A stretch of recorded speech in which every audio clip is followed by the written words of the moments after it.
When I was in grade 3 on Fogo Island, we had a school concert like we did every year, but that was a particular year because we decided we were going to make a square dance, which is a vernacular dance. I guess people call it the Lancers or the quadrille or something like that. Fogo Island had and still has its own very specific versions of this.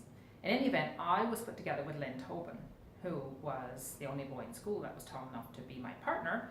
And Lynn was, and still is, a very enthusiastic dancer, and I was deeply traumatized because in the swinging, he practically swung me off the stage. So every time we came around, my feet left the stage, and I thought, oh no, someone's going to have to catch me. And the thing about square dancing, somebody will always catch you. In any event, I grew up with dance and square dancing, and it was a way the community came together. And people who sometimes grumbled with each other and weren't always the best of friends in their day-to-day lives put all of that aside when it was time for a square dance. And what was so beautiful about watching the square dance, and it was such an important part of a way we socialized, was any mistakes were the mistakes of the group.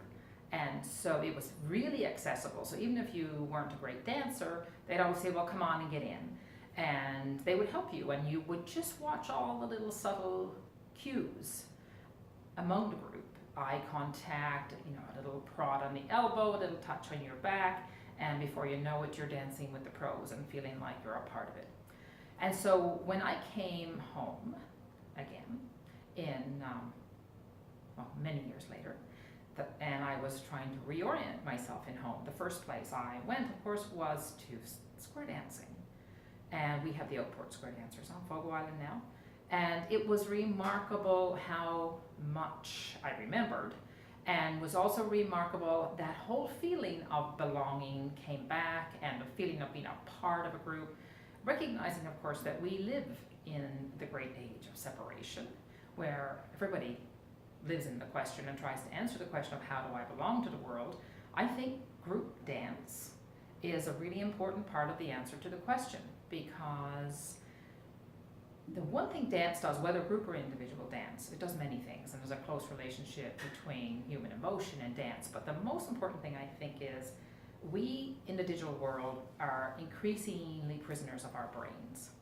And dance gets us outside of our brains and gets us past the walls that you can't think yourself out of. And so when you stand up and you are going to move and you're going to dance, I think that invokes all of our humanity. And surely to God, that's tied to empathy, no? And when you're going to do a group dance, well, any questions you had about how do you belong are washed away immediately. So I think a world with more dance would be a more empathetic world. I think it would be a world where we'd know how we belong.